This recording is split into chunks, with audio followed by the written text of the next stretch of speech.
마태복음 14장 22절부터 33절까지 말씀입니다. 신약성경 24면 마태복음 14장 22절부터 33절까지 말씀입니다. 이 계시의 말씀을 제가 받들어 읽어드릴 때 살아계신 주님의 음성을 들으실 수 있기를 바랍니다. 예수께서 즉시 제자들을 재촉하사 자기가 무리를 보내는 동안에 배를 타고 앞서 건너편으로 가게 하시고 무리를 보내신 후에 기도하러 따로 산에 올라가시니라. 저물매 거기 혼자 계시더니 배가 이미 육지에서 술이나 떠나서 바람이 거스름으로 물결로 말미암아 고난을 당하더라. 밤 사경에 예수께서 바다 위로 걸어서 제자들에게 오시니 제자들이 그가 바다 위로 걸어오심을 보고 놀라 유령이라 하며 무서워하여 소리 지르거늘 예수께서 즉시 이르시되 안심하라 나니 두려워하지 말라. 베드로가 대답하여 이르되 주여 만일 주님이시거든 나를 명하사 물 위로 오라 하소서 하니 오라 하시니 베드로가 배에서 내려 물 위로 걸어서 예수께로 가되 바람을 보고 무서워 빠져가는지라 소리질러 이르되 주여 나를 구원하소서 하니 예수께서 즉시 손을 내밀어 그를 붙잡으시며 이르시되 믿음이 작은 자여 왜 의심하였느냐 하시고 배에 함께 오름에 바람이 그치는지라 배에 있는 사람들이 예수께 절하며 이르되 진실로 하나님의 아들이로소이다 하더라. 아멘. 한 별을 단 군인 장군이 군복을 입고 버스를 타기 위해 버스 정류장으로 갔습니다. 때마침 그 정류장에는 군복을 입은 또 한 명의 중위가 서 있었습니다. 장군은 당연히 그 중위가 자신에게 격려를 할 것이라고 생각을 했습니다. 그런데 그 중위가 장군을 본체만치 합니다. 장군은 기분이 좀 상하긴 했지만 그 중위가 못 받겠거니 생각을 하고 기다렸습니다. 언젠가 인사하겠지 하면서 생각을 하고 있었습니다. 그런데 그 중위는 분명히 장군을 본 것 같기는 한데 인사를 하지 않는 것이었습니다. 그리고는 계속해서 사방을 두리번거리는 것이었습니다. 기다리던 장군이 점점 화가 나기 시작을 했어요. 속으로 생각을 했습니다. 시퍼렇게 젊은 중위가 별을 못 알아보고 감히 딴청을 피우는가. 그러면서 조금 더 기다려보자고 생각을 했습니다. 장군이 타야 할 버스가 왔는데도 장군은 버스를 쳐다보지도 않고 그 중위가 자기에게 인사를 하는가 안 하는가 기다렸습니다. 그런데 아무리 서서 기다려도 이 중위가 인사할 생각을 하지 않자 참다 못한 장군이 그 중위에게로 다가가서 그의 이름표를 들여다보면서 말을 합니다. 이봐 김중위 자네 이 머리 위에 별이 보여 안 보여? 그러면서 그 중위의 멱살을 잡았습니다. 갑자기 나타난 이 장군의 모습을 보고서 깜짝 놀란 중위가 얼굴이 시퍼래가지고 어쩔 줄을 몰라 하면서 말을 더듬습니다. 장군님, 야 장군인 줄 알면서도 여기 내가 지금 1시간 동안 서 있는데 네가 인사를 안 해? 너 도대체 어느 부대 어디 소속이야? 장군이 있는 대로 화가 났습니다. 그러자 중위가 벌벌 떨면서 사정을 이야기합니다. 장군님 제가 정말 죄송합니다. 실은 제가 여기서 오래간만에 애인을 만나기로 되어 있습니다. 그런데 제가 부대 사정으로 인하여서 한 10분 정도 늦게 나왔습니다. 그래서 그녀가 여기 왔다가 안 기다리고 그냥 갔는지 아니면 아직 도착이 안 됐는지 몰라서 그녀를 기다리느라고 정신이 없었습니다. 여러분 이 중위가 장군을 과연 보았을까요? 못 보았을까요? 당연히 못 봅니다. 왜 못 봤을까요? 자기 애인에게 정신이 팔려서 그 애인이 오느냐 아니 오느냐 왔느냐 아니 왔느냐에 온통 신경이 집중되어 있었는데 장군 아니라 그 장군의 할아버지가 온다고 한들 그 사람이 이 중위의 눈에 들어올 리가 없습니다. 중위는 애인을 찾느라고 장군을 볼 수가 없었습니다. 또 장군은 중위를 보느라고 자신이 타야 될 버스가 왔는지도 볼 수가 없었습니다. 무릇 사람들은 생각하는 것을 보게 되어 있습니다. 또 보는 것을 통해서 자신의 삶을 만들어가게 되어 있습니다. 예수님의 제자들이 예수님과 함께 다니면서 기가 막힌 경험들을 많이 합니다. 병든 사람이 즉각적으로 병이 낫고 앉아있던 사람이 일어나 걷는 것을 보는 경험, 죽었던 사람이 살아나는 것을 보는 경험, 다 신비롭습니다. 그런데 대부분의 경험들이 이제 반복됩니다. 처음엔 신기하지만 시간이 지나면 그 신비함도 당연함이 됩니다. 그러다 보니까 처음 병 고치는 걸 보았을 때야 대단한 일이지만 한두 사람 반복되다 보면 또 그러시겠거니 하는 이런 생각을 할 수 있습니다. 그런데 그런 경험 중에 2번 보기 힘든 아주 특별한 경험이 제자들에게 또 한 번 임했습니다. 그것은 예수님께서 보리떡 5개와 물고기 2마리를 놓고 기도하시고 나니까 그 작은 양의 한 끼의 식사가 수천 명의 사람들이 먹고도 남을 만한 아주 엄청난 양의 양식이 되는 변화를 일으킨 기적이었습니다. 그것도 그 변화의 현장에서 이 제자들은 단순한 목격자가 아니라 그 변화의 주역으로 함께 일을 했습니다. 예수님께서 그 놀라운 기적을 일으키실 때에 제자들은 사람들을 줄지어서 앉혀놓고 그 아무것도 먹을 것 없어서 줄였던 사람들에게 예수님이 만드신 그 기적의 작품들을 가지고 나누어 주면서 먹여주면서 그 일을 공급하는 이 예수님과 함께하는 자리에서의 아주 중요한 역할을 담당했던 제자들입니다. 그러하니 이 제자들의 얼굴에 기쁨이 충만하겠지요. 그런데 제자들에게는 그 이상의 기쁨이 있습니다. 그냥 기적을 보는 기쁨, 또 그 기적에 의하여 만들어진 음식물을 나누는 이것보다 더 기가 막힌 기쁨은 바로 이런 겁니다. 그들은 이 기적을 행하신 예수님이 머지않아 이제 조금만 있으면 이 예루살렘 전체의 왕으로 등극하실 것에 대한 기대감입니다. 얼마나 기쁘겠습니까? 또 예수님이 왕으로 올라가시게 되면 그것으로 끝나는 것이 아니라 이제 예수님을 잘 쫓아다녔던 우리들은 예수님이 왕됨과 동시에 적어도 장관이나 고자간 자리 하나는 따놓은 것이나 다름없다라고 하는 이 생각하면서 내심 무척 기뻐하였을 것입니다. 이러한 그들의 생각을 아시는지 예수님께서는 식사가 끝나자마자 서둘러서 제자들로 하여금 먼저 배를 타고 건너편으로 가라고 떠밀다시피 이 제자들을 보내셨습니다. 그리고 예수님께서는 무리들을 다 흩어보내시고 난 다음에 홀로 산으로 기도하러 들어가셨습니다. 이제 문제가 이때부터 시작이 되는 겁니다. 예수님을 모시지 않는 제자들이 타고 있는 배는 벌써 육지에서부터 멀리 떠나 있었습니다. 이미 1시간 이상 시간이 흘렀기 때문에 이 육지로 되돌아가기에는 어느 방향으로도 쉽지 않은 그런 상황이었습니다. 그런데 그 배에 어려움이 닥칩니다. 바람이 불고 풍랑이 일어남으로 인하여 난처한 상황을 맞이하게 된 것입니다. 밤 늦은 시간입니다. 아무도 없는 망망한 배 위에서 풍랑과 함께 싸워야 되는 제자들에게는 조금 전에 경험하였던 그 기쁨, 또 장차 일어나게 될 일들에 대한 그 기대, 소망, 이 모든 것들이 완전히 사라져버린 상태입니다. 이 제자들은 당장 눈앞에 닥친 이 풍랑 위에서 생존의 문제 앞에 쩔쩔맬 수밖에 없는 그런 상황이 돼버린 것입니다. 우리는 먼저 이 사건을 통해서 몇 가지 사실을 쉽게 발견할 수 있는데요. 첫째로는 우리의 인생에는 항상 좋은 것만이 찾아오지 않는다는 것입니다. 방금 전까지만 해도 제자들에게는 좋은 일이 있었잖아요. 놀라운 기적을 보는 일. 그리고 그 기적의 주인공이신 예수님 옆에서 마냥 행복했습니다. 그러나 그것이 잠시뿐 그들은 또다시 또 다른 고난 앞에서 허둥대고 당황하는 인생이 돼버리고 만 것입니다. 더욱이 지금 이 사람들은 예수님의 제자들입니다. 예수님의 이름으로 함께 모여서 예수님과 함께 그 기적을 일으키고 예수님과 함께 하나님의 나라를 일구어 가려던 사람들이었습니다. 그런 그들에게도 목숨을 위협할 만한 위험이 닥칩니다. 그리고 문제는 더 심각한 것은 그곳에 예수님께서 계시지 않으신다는 것입니다. 지금 예수님을 믿고 있는 우리들에게도 여러 가지 문제가 다가오는 것처럼 이 제자들에게도 거센 풍랑과 높은 파도와 함께 곤욕스러운 싸움을 싸워야 하는 상황이 임하게 된 것입니다. 그리고 그들이 예수님을 지금 볼 수 없고 예수님이 곁에 안 계시는 것처럼 느껴지는 것처럼 이 거친 세상을 살아가는 우리들의 눈에도 예수님은 보이지 않고 혹 보이시는 것 같이 느껴진다 할지라도 때로는 아주 멀리 계신 것처럼 그렇게 느껴질 때가 많이 있습니다. 이때 우리는 의문을 가집니다. 과연 예수님 무엇을 하고 계시는가? 허구한 날 우리를 사랑하신다고 혹은 우리와 함께 계신다고 하신 예수님께서는 어디서 무엇을 하고 계시는가? 우리를 사랑하신다고 말씀은 하시지만 도대체 예수님은 어떤 방식으로 우리를 사랑하시는가? 우리는 의문을 제기하지 않을 수가 없습니다. 그리고 오늘 우리는 이 시간에 풍랑 위에서 고생하는 이 제자들을 찾아오시는 예수님을 통해서 우리를 사랑하시는 예수님의 사랑 방식을 다시 보게 됩니다. 먼저 예수님께서는 의도적으로 이 예수님께서 사랑하시는 제자들을 풍랑 속으로 보내실 때가 있다는 것입니다.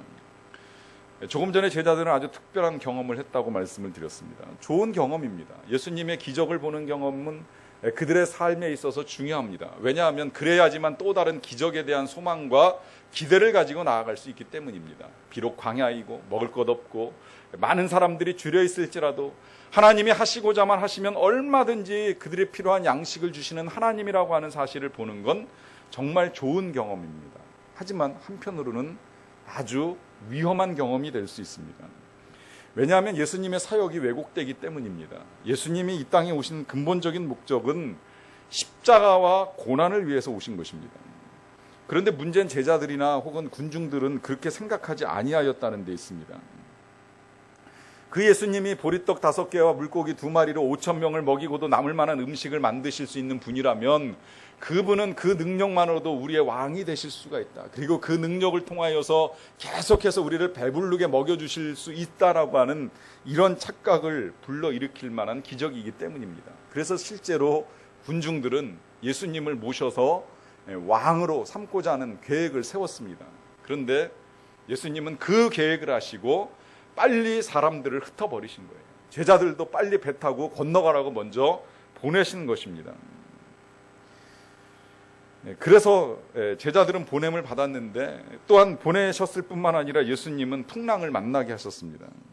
제자들로 하여금 이 바다 한가운데에서 풍랑 속에서 삶의 실존의 문제를 다시 생각하게 하시는 것입니다. 세속적인 욕망과 허영심으로 가득 차서 예수님을 바라보는 그들의 생각을 바꿔놓기 위하여서 예수님은 제자들을 이 일렁이는 파도 속으로 보내시는 아픔을 감수하십니다. 실상은 우리도 이럴 때가 너무나도 많습니다. 우리가 살고 있는 세상은 끝없이 세상의 야망을 우리에게 심어주기 위하여 우리를 도전합니다. 세상의 욕망, 세상의 허영심, 세상의 가치들을 우리에게 주입하기 위하여 너무나도 많은 애를 씁니다. 그때 이 모든 것이 정지되고 또다시 우리의 삶의 실존의 문제를 생각하는 건 우리가 풍랑 위에 섰을 때입니다. 저는 근간에 그런 일들을 겪는 분들을 많이 만나게 됩니다. 뜻하지 않은 질병, 뜻하지 않은 재난으로 인하여서 다시 하나님께 나아옵니다. 삶의 실존의 문제를 생각합니다.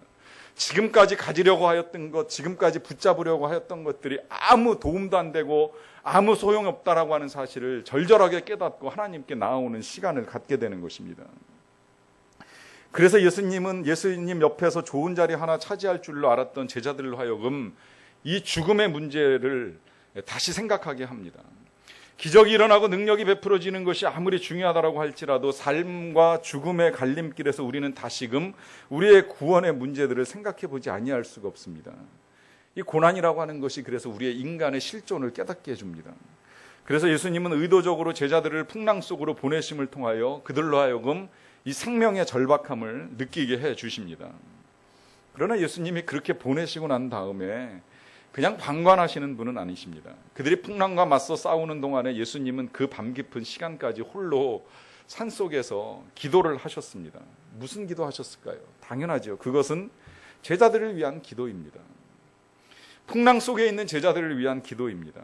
그러나 그 기도의 내용은 우리가 생각하는 것과는 좀 다를 수 있습니다.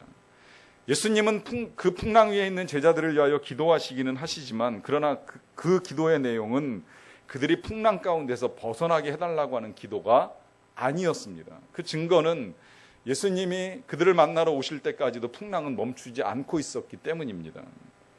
예수님의 기도는 풍랑이 멈추는 것이 아니라 시험을 잘 이기고 승리할 수 있게 해달라고 하는 기도입니다. 우리 예수님께서는 우리가 이 세상을 살아가는 지금 이 순간에도 그 일을 계속하고 계십니다. 부활하고 승천하신 예수님께서 하나님 보좌 우편에서 가장 많이 하고 계시는 일은 우리를 위하여 중보기도 하시는 일입니다. 세상 속에서 살아가고 있는 우리를 위하여 지금도 간구하고 계십니다. 세상의 풍파 속에서 그 풍파를 헤쳐나가려고 애를 쓰고 있는 우리들을 위해서 예수님은 지금도 기도하고 계십니다. 그러나 우리가 기도하는 것처럼 우리에게 고난이 사라지거나 혹은 이 고난에서 벗어나게 해달라고 기도하시지 않습니다. 오히려 당한 이 고난을 믿음으로 잘 이겨내고 승리할 수 있게 해달라고, 그리고 그 승리 속에서 하나님을 만나고 하나님께 영광을 돌릴 수 있게 해달라고 기도를 하고 계십니다. 그렇게 기도를 들으신 예수님께서는 이제 늦은 시각에 제자들을 찾아오셨습니다. 제자들을 만나러 오신 거예요. 풍랑 속에 있는 제자들을 만나기 위하여서 예수님은 바다 위로 걸어 오셨습니다. 때때로 이 일에 의문을 제기하시는 분들이 종종 있기는 합니다만은 예수님이시니까 가능하다고 믿으시기 바랍니다. 사람이라면 할 수 없겠지만 예수님이시니까 할 수 있는 일입니다. 이 예수님의 찾아오심은 그들에게 있어서 꼭 필요한 시각이었고 그들에게 있어서 꼭 필요한 때였습니다. 제자들이 얼마나 오랜 기간 동안 파도와 싸웠는지 알 수 없지만 분명한 건 예수님께서는 가장 중요한 때, 가장 적절한 시기에 찾아오신다는 것입니다. 그 시기를 이렇게도 표현할 수 있겠어요. 그들이 풍랑으로 인하여 목숨을 잃기 전에 찾아오십니다. 언제라도 주님은 우리가 주님의 사랑을 알만한 때에 찾아오신다는 것입니다. 찾아오심을 통하여 예수님이 예수님의 사랑을 보여주십니다. 사실 한번 이렇게도 가정을 해봅니다. 산에서 기도하면 풍랑이 멎지 않겠습니까? 얼마든지 멎을 수도 있겠지요. 그러면 제자들은 이 풍랑이 왜 멎었는지를 다 이해하기가 어렵습니다. 그러니까 때로는 예수님이 직접 찾아오셔가지고 이 일 가운데 풍랑을 멈춰주시는 일을 친히 행하십니다. 우리가 분명히 확신할 수 있는 건 바로 이것입니다. 주님이 우리에게도 그렇게 찾아오시고 우리에게 꼭 필요한 시간에 우리에게 찾아오셔서 우리에게 도움의 손길을 내미신다는 것입니다. 그리고 주님의 사랑을 보여주십니다. 그런데 이 예수님을 이해할 수 없었던 제자들이 또 다른 어려움 한 가지 직면하게 됩니다. 그거는 이 파도와 풍랑 속에서 자신들에게로 걸어오시는 예수님을 잘못 알아보게 된 것입니다. 사실 제자들 입장에서는 그러리라고 하는 생각도 듭니다. 망망대회 위에서, 그것도 깜깜한 밤중에 누군가가 자신들을 향하여 그 물 위로 걸어서 온다면 분명 사람은 아닐진데 혹 저승사자는 아닐까 하는 이런 생각 가지는 거 당연하겠지요. 그러니까 제자들도 유령이라 이런 표현으로 다가오고 계시는 예수님을 보고 있었습니다. 그때 예수님이 분명하게 그들에게 말씀하십니다. 안심하라, 나니 두려워 말라. 안심하라, 나니 두려워 말라. 이 말씀에도 여러 가지 의미가 담겨 있다고 생각을 합니다.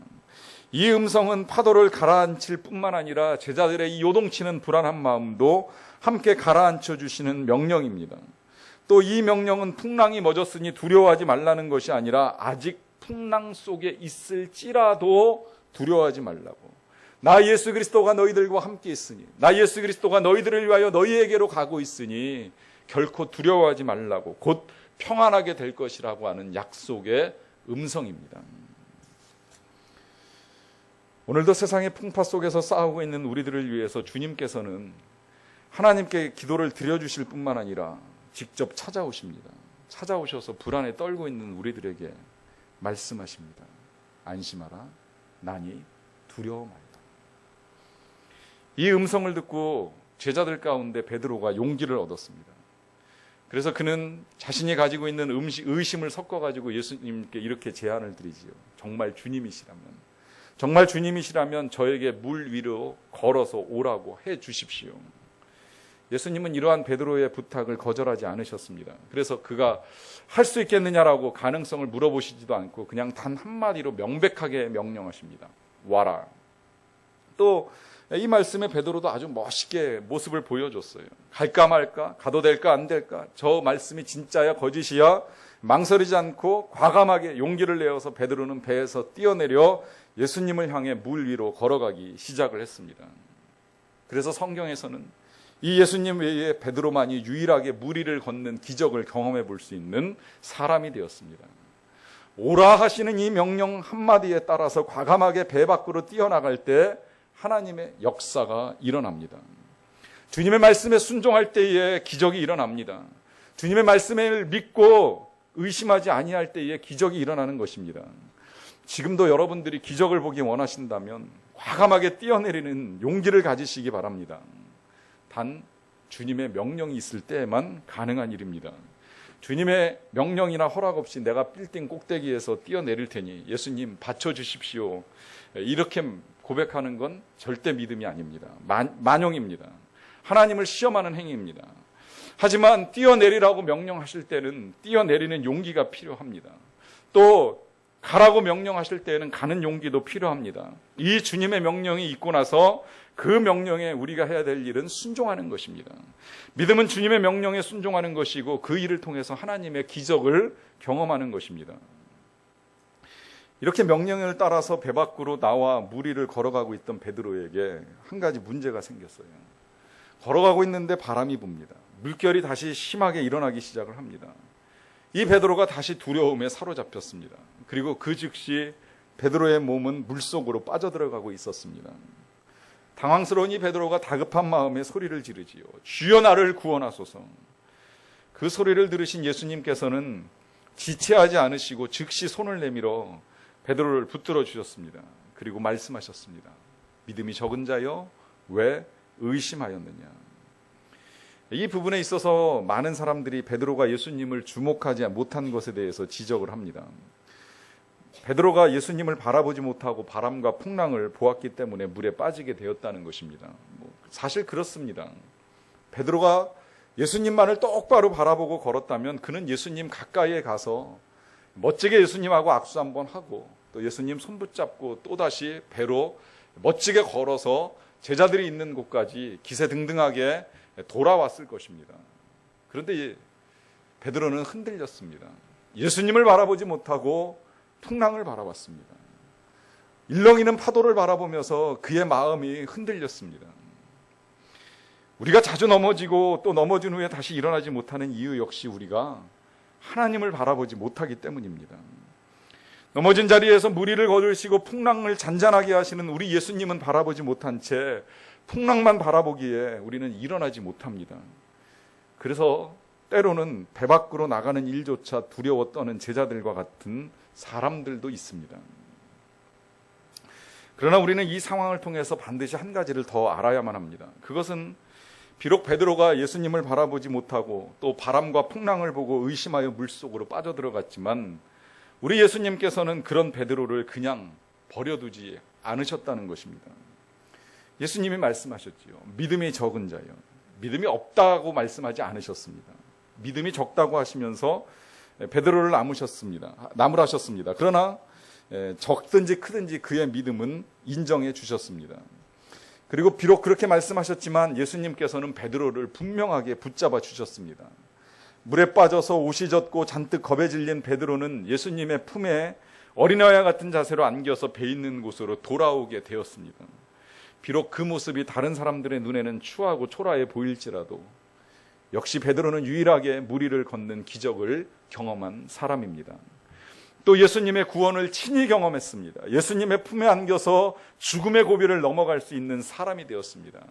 훗날 그가 예수님을 위하여 사역을 해나가는 동안에 이 경험은 베드로에게 있어서 아주 중요한 경험이 되었을 것입니다. 내가 비록 풍랑 위에 서 있을지라도 또 내 믿음이 흔들려서 이 바닷속에 빠져 죽을지라도 예수님은 결코 나를 버리지 아니하신다. 예수님은 나를 건져내실 것이다. 나를 살려내실 것이다. 나를 영원히 살려내실 것이라고 하는 이 믿음, 그 믿음이 그가 죽을 때까지 충성할 수 있는 힘이 됩니다. 그러하기에 오늘 우리에게 필요한 것은 용기입니다. 오늘 우리가 이런 믿음을 가져야만 됩니다. 난이 두려워하지 말라고 말씀하시는 주님의 음성을 들을 수 있어야만 합니다. 그리고 오라고 하시는 이 명령을 따라서 과감하게 배 밖으로 나오는 순종도 할 수 있어야만 합니다. 비록 연약한 믿음을 가지고 의심함으로 물속에 빠져들어갈 때라 할지라도 주님께서 결코 나를 버리시는 일은 없다라고 하는 확신을 가지셔야만 합니다.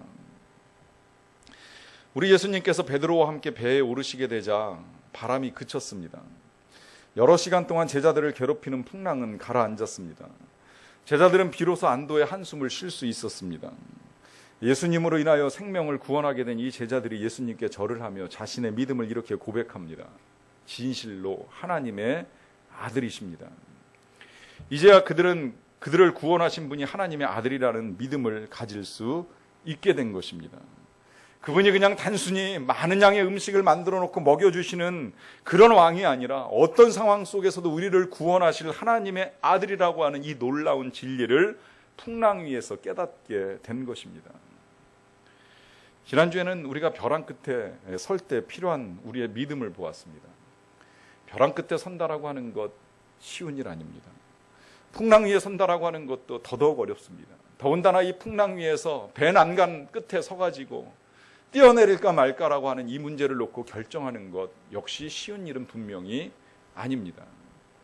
제가 지난주에 우리 교회를 다녀가신 문혜정 선교사님 그 부부와 함께 제 방에서 말씀을 나누는 중에 선교의 경험들을 간단하게 이야기를 하시면서 저한테 그런 고백하시는 걸 들었습니다. 벼랑 끝에 서는 것이 위험하긴 하지만 벼랑 끝에 서면 짜릿합니다. 선교사님의 고백입니다. 하나님이 하시는 일들을 보는 짜릿한 기쁨이 있습니다. 벼랑 끝에 서든지 배난간에 서든지 모든 것들이 다 위험하기는 하지만 그러나 우리는 짜릿한 기대감을 가지고 나아갈 수 있습니다. 왜? 그 끝에서 기적이 나타나기 때문입니다. 떨어지지 않게 하시고 떨어질지라도 건져 올리시는 하나님의 기적이 그 순간에 나타나기 때문입니다. 평지는 편안합니다. 평지를 걸어가는 일은 쉬운 일입니다. 그렇지만 인생은 밋밋해집니다. 그 짜릿한 경험들이 사라져버리기 때문입니다. 이 제자들이 풍랑 가운데 어려움을 겪었던 갈릴리 바다는 일기예보가 절대 적중하지 않는 바다입니다. 사방이 산울로 둘러싸여가지고 기상의 변화가 많이 일어나기 때문에 언제 바람이 불지 언제 풍랑이 일어날지 알 수가 없었습니다. 아마 풍랑이 미리 불었더라면 이 제자들도 배를 타지 않았겠지요. 그러나 그들이 배를 탈 때만 해도 바다는 잔잔했기에 그들은 배를 탔지만 배를 타고 난 다음에 그들은 풍랑 앞에 직면하게 되었습니다. 여러분, 우리의 인생도 그렇습니다. 우리가 살고 있는 이 세상 역시 때를 알 수 없는 바람이 그칠 날이 없습니다. 인생의 파도가 한없이 밀려옵니다. 한 파도를 넘고 나면 살겠거니 하지만 또 하나의 파도가 밀려옵니다. 제가 엊그제 큰 파도 하나를 넘고 난 다음에 기도를 드리는데 이 파도 넘고 나면 끝날까 싶은데 더 많은 파도들이 앞에 놓여 있는 것들을 생각하게 되면서 또 다른 마음의 무거움들이 찾아옵니다. 하지만 예수님을 믿고 예수님의 명령을 따라서 우리가 배 밖으로 뛰어나온다라고 하면 멋진 인생이 펼쳐지리라고 하는 기대감을 가질 수 있습니다. 언제 풍랑이 가라앉을지는 정확히 알 수 없지만 분명한 것은 언젠가 우리가 예수님을 만나게 되는 그날 우리가 탄 배를 괴롭히는 모든 풍랑은 잔잔하게 된다는 것입니다. 우리를 괴롭히는 파도가 가라앉게 될 것입니다. 그리고 우리도 모르는 새 우리는 건너편 언덕에서 평안하게 이제 자리를 잡게 된 우리의 모습을 발견하게 될 것입니다. 그날 우리는 지나왔던 시간들을 되돌아보며 하나님께 감사와 감격의 찬송을 부르게 될 것입니다. 헤쳐나온 풍랑이 크면 클수록 더 큰 기쁨을 가지고 하나님께 찬송을 하게 될 것입니다. 그날이 이르도록 우리에게 필요한 것은 오직 주님만을 바라보는 것입니다. 고난 가운데 처한 우리들을 위하여 중보하시는 예수님을 봐야 됩니다. 적절한 때에 찾아오시어서 구원의 손길을 베푸시는 예수님이심을 믿어야 합니다. 겁에 질려 떨고 있을 때 안심하라, 내니 두려워하지 말라고 말씀하시는 예수님의 음성을 들을 수 있어야만 합니다. 의심하며 빠져갈 때에도 구원의 손길을 베푸시는 예수님을 바라보아야 합니다. 그래서 우리의 인생의 항로를 다 마치고 건너편 언덕에 다다를 때에 그 예수님께서 친히 나오셔서 우리를 기쁜 낯으로 맞이해 주시는 것을 볼 수 있게 되시기를 간절히 축원합니다. 기도하시겠습니다. 하나님, 우리의 삶에도 때때로 많은 파도가 밀려옵니다. 때로는 풍랑 위에 떠있는 배와 같이 우리의 인생이 흔들리는 것도 고백합니다. 때로는 그 풍랑 위에 배 한 끝자락에서 과연 우리가 물 위에 뛰어내리면 걸을 수 있을까 없을까라고 하는 의심도 밀려올 때가 있는 것을 고백합니다. 그러나 다시금 주님만을 바라보기 원합니다. 오직 우리에게 은혜와 사랑과 능력과 평안을 주시는 주님만을 바라보며 나아갑니다. 우리의 삶의 상황이나 환경 또 풍랑으로 인하여서 흔들리지 않게 하여 주시옵소서. 건너편 언덕에 다다를 때까지 우리가 믿음으로 달려나가기를 주저하지 않게 하여 주시옵소서.